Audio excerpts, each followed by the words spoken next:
Brent crude जो कि एक समय पे $101 पर बैरल तक पहुंच गया था, आज वो गिर करके $87 पर बैरल तक आ गया। लेकिन उसके बावजूद जो हमारी स्टॉक मार्केट है उसके अंदर कुछ भी बड़ा देखने को नहीं मिला। जो निफ्टी आईटी है वो थोड़ा सा बड़ा, अदर देन दैट जो फार्मा है उसमें छोटी सी पॉजिटिविटी दिखी। अगर हम बात करें ग्रोथ की तो मेनली लोधा डेवलपर्स आज बढ़ते हुए दिखे क्योंकि इनको काफी बड़े बड़े कॉन्ट्रैक्ट्स मिले हैं। उसके अलावा जो आईटी सेक्टर है उसके अंदर थोड़ी रिकवरी आई है। जो ग्लोबल मार्केट है इसके अंदर एक बड़ा डर का माहौल है और इसी के साथ साथ इंडियन मार्केट के लिए एक बड़ी खुशखबरी आई है, लेकिन थोड़ी सी कॉशियसनेस के साथ। तो क्या क्या हो रहा है हर एक चीज जानेंगे इस वीडियो के अंदर। मेरा नाम है अभिषेक उपाध्याय, आप देख रहे हो कॉफी थिंकर्स। शुरू करते हैं वीडियो। सबसे पहले बात करते हैं कि ग्लोबल मार्केट में ये त्राही त्राही क्यों मची हुई है। तो अगर हम कॉस्पी इंडेक्स को देखें तो एक दिन के अंदर 10% से ज्यादा फॉल हो चुका है और लास्ट एक साल के अंदर ये जो इंडेक्स दबा करके भागा था अप्रोक्सीमेटली 180% के आसपास भाग चुका था, वो अब ऑल टाइम हाई से अप्रोक्सीमेटली 33% के आसपास क्रैश कर चुका है। वहीं पे जो नैस्डैक है इसके अंदर भी अब धीरे धीरे करेक्शन आना शुरू हो चुका है। और इन सब के पीछे कौन है? इन सब के पीछे है चाइना। चाइना ने एक मॉडल लॉन्च किया जिसका नाम है कीमी K3। अभी जो मॉडल है ये बहुत ज्यादा इंटरेस्टिंग है और जो एआई की रेस है इस समय पे वो सबसे बड़ा कैटलिस्ट है पूरी की पूरी दुनिया के अंदर। सबसे पहले एक पिक्चर समझने की कोशिश करते हैं और इसका इंपैक्ट इंडिया पे क्या होगा ये समझने की कोशिश करते हैं। देखो इस समय पे जो सबसे बड़ी रैली चल रही है पूरी की पूरी दुनिया में वो एआई सेमीकंडक्टर डेटा सेंटर के ऊपर चल रही है, राइट। अब इस पूरी रैली के पीछे एक थ्योरी है। थ्योरी क्या कहती है कि जो एआई है वो ह्यूमन को रिप्लेस करेगा और मेजॉरिटी ऑफ द काम जो रीवर्क है, जो आइट्रेशन वाले वर्क है, वो कहीं ना कहीं एआई कर लेगा। दूसरी थ्योरी ये कहती है कि जो एआई है इसको चलने के लिए बहुत सारा डेटा चाहिए और बहुत सारा पानी चाहिए। तीसरी थ्योरी ये कहती है कि जो जीपीयू है एआई जीपीयू इंटेंसिव काफी होने वाला है और इस पूरी की पूरी थ्योरी के ऊपर जो एआई है ये बिल्ड हो रहा है। अगर आप सैमसंग की बात करोगे, अगर आप एनवीडिया की बात करोगे, अगर आप Amazon माइक्रोसॉफ्ट की बात करोगे, ये सारे के सारे कहीं ना कहीं इसी थ्योरी के ऊपर बेट कर रहे हैं। एनवीडिया नए नए चिप बना रहा है जो कि बहुत ज्यादा पावरफुल है और वो इसलिए बना रहा है ताकि जो एआई है जिसकी रिक्वायरमेंट आने वाले टाइम पे बढ़ने वाली है उसको प्रोवाइड किया जा सके, जिस वजह से ये सारी की सारी रैली देखने को मिली। Amazon माइक्रोसॉफ्ट मेटा गूगल बहुत सारा पैसा billion of dollar already invest कर चुके हैं और बड़े बड़े इन्वेस्टर्स एआई के अंदर इन्वेस्ट कर रहे हैं। अब यहाँ पे जो सैमसंग है वो भी चिप्स बनाता है, वो भी इसी वजह से चल रहा है क्योंकि जो हाई एंड मेमोरी की जरूरत है वो कौन देगा? वो मैक्रॉन देगा यूएस की, या फिर हमें सैमसंग देता हुआ दिखेगा। इस वजह से इन सारी कंपनीज में एक बड़ी रैली आई और टीएसएमसी मतलब ताइवान सेमीकंडक्टर जो कंपनी है उसके अंदर भी इतनी बड़ी रैली आई। अब चाइना ने क्या करा, उसने हाई इंटेंसिव जीपीयू के बदले उसने अपने जो लो इंटेंसिव जीपीयू होते हैं उनको बनाया और उनके बेसिस पे नए नए एआई मॉडल लॉन्च कर रहा है। जैसे कि कुछ टाइम पहले आपने डीप सीक का नाम सुना होगा, अब इस समय पे आप कीमी K3 का नाम सुन रहे हो। ये कौन है? ये वो मॉडल्स हैं जो कि चैट जीपीटी के टॉप मॉडल्स के साथ जाकर के कंपेयर कर सकते हैं, कंपीट कर सकते हैं। अगर इस समय पे हम देखें तो वर्ल्ड लीडर कौन है? इस समय पे यूएस है। अब यूएस वर्ल्ड लीडर क्यों है? पहली चीज उनका डॉलर जो कि ग्लोबली एक्सेप्टेड करेंसी है। दूसरी चीज वो एआई टेक और डिफेंस के अंदर बहुत ज्यादा शानदार काम करते हैं। अभी जो एआई टेक और डिफेंस है इसमें डिफेंस वाला जो सेक्टर है वो ईरान वॉर के थ्रू एक्सपोज हो गया। जो उनके एक्सपेंसिव इक्विपमेंट है वो भी फेल हो रहे हैं वॉर सिचुएशन के अंदर, जब वॉर में एक्चुअली उनको टेस्ट किया गया। और इसी के साथ साथ ईरान ने अपने ड्रोन्स, शहीद ड्रोन्स आई थिंक उसका नाम है, उसके थ्रू काफी मेजर हैम्पर कर दिया यूएस को, ठीक है। तो जो इंडस्ट्री थी डिफेंस की उस पे एक मेजर झटका आ गया। दूसरी दिक्कत आई एआई की। अब एआई के अंदर जो डोमिनेंस है वो है यूएस का, ऐसा बताया जाता है। क्यों?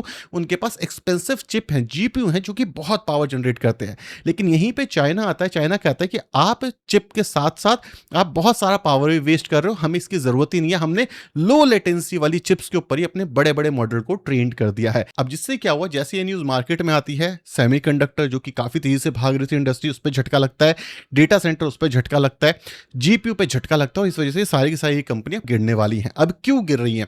क्योंकि यहां पे बिलियन ऑफ डॉलर इन्वेस्ट तो कर दिए गए, लेकिन प्रॉफिट कब आएगा किसी को नहीं पता। दूसरी चीज, माना यह जाता था आज तक कि भाई हाई इंफ्रास्ट्रक्चर चाहिए, चाइना आकर के इसको डिसरप्ट कर रहा है। तीसरी चीज जो सबसे इंपॉर्टेंट है इस पूरे के पूरे गेम के अंदर वो है डेटा सेंटर। और चाइना ने छुप छुप करके ही इतने डेटा सेंटर बना लिए जितने इंडिया के अंदर महीनों में नहीं बन पा रहे। और यूएस में डेटा सेंटर बन नहीं पा रहे। क्यों नहीं बन पा रहे? क्योंकि जब डेटा सेंटर बनते हैं तो एक कंसिस्टेंट नॉइस आती है। अब वो जो नॉइस है, जब जिसके घर के आसपास डेटा सेंटर बनेगा उसको लगातार सुनना पड़ेगा और डेटा सेंटर से रिलेटेड जो रेगुलेशंस है वो यूएस में काफी ज्यादा कड़े हैं। दूसरी चीज वाटर इंटेंसिव, जहां पर भी डेटा सेंटर बनेंगे उनको बिलियन लीटर ऑफ वाटर चाहिए होगा, जिस वजह से वो प्रोसेस कर पाए। अब इसका भी अपना अपना बिजनेस मॉडल है कि भाई जो पानी है वो सेल्फ सफिशिएंट होता है, मतलब बार बार यूज हो सकता है, और काफी सारे ऐसे डेटा सेंटर होते हैं जो एक बार पानी यूज करके बर्बाद कर देते हैं। अब यहां पर जो राइट्स है वो यूएस में होने लगे कि आप जो डेटा सेंटर बना रहे हो इससे यूएस के अंदर बड़ी दिक्कत हो रही है, जिस वजह से जो डेटा सेंटर की ग्रोथ है यूएस में अब वो स्टैग्नेंट हो रही है। तो वो क्या कर रहे हैं, वो कहां जा रहे हैं, वो टियर 2 मतलब इमर्जिंग मार्केट के अंदर जा रहे हैं, जैसे कि इंडिया। अब इंडिया के अंदर इसका क्या इंपैक्ट आएगा ये अपने आप में एक क्वेश्चन है, इसके बारे में भी डिस्कस करेंगे। लेकिन ये जो एक मेजर झटका लग रहा है इस समय पे ग्लोबल मार्केट के अंदर, ये इस वजह से लग रहा है, इस वजह से सारी चीजें, मतलब ईरान वॉर में जो पीस है वो हुआ, उसके बाद भी बाजार आज गिरता हुआ दिखा। अमेरिका, यूएस, कॉस्पी सारे इंडेक्स इस समय पे गिरते हुए दिखा। आई होप आपको मोटा मोटा समझ आ गया होगा। अब बात करते हैं डेटा सेंटर की, जो कि इंडिया के अंदर आ रहा है। अब इंडिया के अंदर डेटा सेंटर स्पेसिफिक कोई भी रूल नहीं है, ठीक है। तो मतलब क्या है, जो अदानी हो गए, अंबानी हो गए, वो डेटा सेंटर लगाएंगे, और कितने अच्छे से लगाएंगे नहीं पता। ये बिलियन ऑफ लीटर जो पानी यूज होगा इसके अंदर, ठीक है, वो लीटर ऑफ वाटर कहां से आएगा, कैसे यूज होगा, कुछ नहीं पता, ठीक है। इसका इंपैक्ट क्या है इंडिया की फ्यूचर स्टोरी पे। पैसे जरूर कमा सकते हो आप डेटा सेंटर में जॉब करके, डेटा सेंटर बना करके, लेकिन नेचर जो कि आपको एक डिविडेंड देती है कि भाई आपके पास पानी है, आपका साफ हवा है, ये आपसे छीन लिया जाएगा। और ये मेरे ख्याल से हर एक, जब भी कोई इकोनॉमी डेवलप होती है, ये उसका बायो प्रोडक्ट होता है कि भाई अगर आप डेवलपमेंट चाहते हो तो हवा गंदी होगी, पानी गंदा होगा आपका, ठीक है। अब ये चीज हो गई, इसके ऊपर भी डिस्कशन हो रही है। लेकिन डेटा सेंटर एक नेक्स्ट बिग थिंग है इंडिया के लिए। मुझे लगता है ये जो रैली है ये इंडिया में आते हुए दिखेगी। अब बात करते हैं दूसरी चीज की, बाजार में क्या हो रहा है। अगर आप देखोगे तो जो इंडिया का बाजार है वो बढ़िया चल रहा है इस समय पे, क्योंकि 2-3 साल से वो चला नहीं है, मतलब वैल्यूएशन धीरे धीरे करके कम हो रही है। दूसरी चीज, जो Q1 के रिजल्ट आए इस साल वाले, उसके अंदर अप्रोक्सीमेटली जो एवरेज ग्रोथ दिखी कंपनीज की वो 12% के आसपास की दिखी, जो कि अज्यूम की जा रही थी करीबन 8 से 10% के बीच में। अभी जो रिकवरी है ये कौन कौन से सेक्टर में, कहां असली पैसा बना, वो बना हमारा एनर्जी में, मेटल में और ऑटोमोबाइल में। इनमें मेजर रिकवरी है। एनर्जी में क्यों, डेटा सेंटर के लिए एनर्जी चाहिए तो वहां रिकवरी आनी थी। ऑटोमोबाइल में क्यों, हाँ ठीक है, गाड़ियां बिक रही हैं समय पर। और इसी के साथ साथ मेटल्स के अंदर क्यों, मेटल्स की डिमांड हाई है, आप इंफ्रास्ट्रक्चर बनाओ तो मेटल्स की जरूरत पड़ेगी। ये 3 सेक्टर रहे आउट परफॉर्मर अभी तक, जितने रिजल्ट हमारे सामने हैं। अंडर परफॉर्म कौन करते हुए देखे हमें, जैसे डिफेंस सेक्टर, जैसे हिंदुस्तान यूनिलीवर, जैसे उनके रिजल्ट्स आए, स्टॉक 6% के आसपास आज हमें गिरता हुआ देखने को मिल गया। लेकिन आउट परफॉर्मर कौन से रहे, मिड कैप और स्मॉल कैप की आईटी कंपनियां। जो कोफोर्ज के रिजल्ट्स आए उसके बाद कोफोर्ज एक दिन के अंदर अप्रोक्सीमेटली 10% के आसपास चढ़ता हुआ दिखा। इसी वजह से जो आज की मार्केट रही, जो इतनी ज्यादा नहीं गिरी, क्यों नहीं गिरी, आईटी सेक्टर करीब करीब आज हमारा 3% के आसपास अपरा, वरना जो निफ्टी आपको आज एकदम स्टैग्नेंट होता हुआ दिखा, ये आज बड़ा गिरता हुआ दिख सकता था, ठीक है। अब इससे हमें एक और चीज समझ आती है कि जो ब्रॉड मार्केट है उसके अंदर तो वोलेटिलिटी है, लेकिन सेक्टर स्पेसिफिक, स्टॉक स्पेसिफिक काफी ज्यादा ग्रोथ आ रही है कुछ कंपनीज के अंदर जो अच्छा काम कर रही हैं। दूसरी चीज, वोलेटिलिटी यहां पर रहने वाली है, जो अच्छा काम कर रही है वो ऊपर जाएंगे, जो बुरा काम कर रही है वो नीचे रहेंगे। लेकिन ब्रॉड मार्केट में ऐसा कुछ नहीं हो रहा है। स्टॉक स्पेसिफिक एक्शन हमें आज भी बाजार में देखने को मिला, लास्ट 2 साल से हमें बाजार में देखने को मिल रहा है। इसलिए म्यूचुअल फंड जो कि एक ब्रॉड मार्केट को टारगेट करता है, अगर आपका म्यूचुअल फंड एक्टिव है और फंड मैनेजर अच्छा है तो इस मार्केट के अंदर भी आपके जो परफॉर्मेंस होगी म्यूचुअल फंड की वो अच्छी होगी। लेकिन अगर अच्छा नहीं है, बहुत ज्यादा ट्रैक नहीं करता, तो परफॉर्मेंस आपको बुरी देखने को मिलेगी इस समय पे म्यूचुअल फंड्स के अंदर। अब एक और इंपॉर्टेंट पॉइंट जिसको लेकर के बड़े बड़े इन्वेस्टर्स थोड़े से कॉशियस हैं, वो है इंडिया का वीक मॉनसून। इस बार कहीं ना कहीं एल नीनो की वजह से आपको कोई भी खास मॉनसून देखने को नहीं मिल रहा, और जहां पे मॉनसून हो रहा है, जहां पे बारिश हो रही है, वहां पे वाटर मैनेजमेंट वीक है एज यूजुअल, जो कि पिछले 5-7 साल से हमें देखने को मिलता है, इवन उससे भी पहले। तो जो वीक मॉनसून है, इससे क्रॉप्स में दिक्कत आएगी, मतलब फार्मर की जो इनकम है वो कम होते हुए दिख सकती है। इसी के साथ साथ जो हम एक्सपोर्ट करते हैं उसके अंदर भी कमी आते हुए दिख सकती है। इसी के साथ साथ वोलेटिलिटी जो क्रूड ऑयल के अंदर है ये भी हमें परेशान कर रही है, और जो एफआईआई की सेलिंग है वो कंसिस्टेंसी के साथ हुई जा रही है। और अगर हम ग्लोबल ट्रेड की बात करें तो इंडिया के साथ इसके अंदर भी हमें अनसर्टेनिटी देखने को मिली है जब से ट्रंप हमें देखने को मिला है।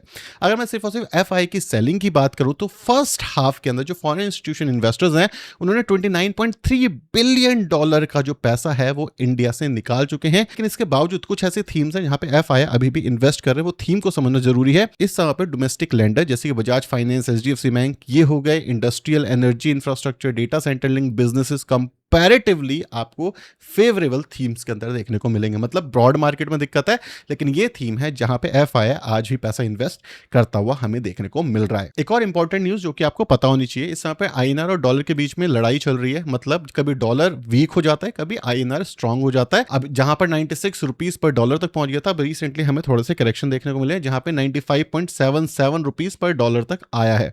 अब ये चीज ऐसे क्यों हुई है? क्योंकि जो फेड की मीटिंग है इसके ऊपर बातचीत चल रही है, और क्रूड ऑयल जिससे हमारा रुपया डॉलर के अगेंस्ट काफी वॉलेटाइल हमें लास्ट 1 से 1.5 साल के अंदर देखने को मिला है। अब जो फेड की मीटिंग है वो 28 से 29 जुलाई को हो रही है, और इसका जो डिसीजन है वो 29 जुलाई को आएगा, जहां पर जो मार्केट है वो फोकस करेगी कि फेड ने होल्ड करा है या फिर इंटरेस्ट रेट को हाइक करा है, इन्फ्लेशन, ईरान वॉर और ऑयल प्राइसेस का कितना इंपैक्ट हुआ है 2026 के अंदर, क्या फर्दर रेट हाइक का सिग्नल मिलेगा या फिर नहीं मिलेगा। अब जो इंटरेस्ट रेट का फ्यूचर है वो अप्रॉक्सीमेटली 1/3 प्रोबेबिलिटी दिखा रहा है। हॉकिश कमेंट्री अभी हमें आते हुए दिखती है, जिसका नैस्डैक और इंडिया की मार्केट पे एक इंपैक्ट आएगा। मतलब अगर यूएस की मार्केट में इंटरेस्ट रेट हाई हो गया तो जो एआई है उसके ऊपर एक बड़ा झटका लग सकता है, पूरे एआई प्ले के ऊपर।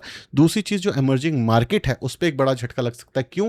क्योंकि अगर यूएस ने इंटरेस्ट रेट हाइक कर दिए, मतलब सपोज यूएस कहता है कि 0.30% हम हाइक करते हैं इंटरेस्ट रेट, तो इंडिया इंटरेस्ट रेट कट नहीं कर सकता। और इंडिया को अगर इंटरेस्ट रेट कट, अगर इंडिया को ग्रो करना है तो इंटरेस्ट रेट कट करने की जरूरत है। अगर यूएस में इंटरेस्ट रेट हाइक हो गया तो इंडिया में भी होगा, और अगर इंडिया में इंटरेस्ट रेट हाई हुए तो ये जो बैंकिंग है, लेंडर्स हैं, इनको एक बड़ा झटका देखने को मिल सकता है। अदर देन दैट, जो ग्रोथ है वो भी कहीं ना कहीं इनकंसिस्टेंट हो सकती है। तो काफी ज्यादा कंफ्यूजन वाला माहौल है, लेकिन अभी जो प्रोबेबिलिटी हाई ये लग रही है कि इंटरेस्ट रेट बढ़ेंगे। क्या हुआ क्या नहीं हुआ, ये हमें 29 को यहां पर क्लैरिटी मिलेगी। अब जो मार्केट है ये ऊपर जाएगी या नहीं जाएगी, और इंडियन मार्केट कैसे फ्यूचर में परफॉर्म करेगी, क्या हमें नए प्रोजेक्ट्स मिलेंगे, अब इसका आंसर मैं देता हूं।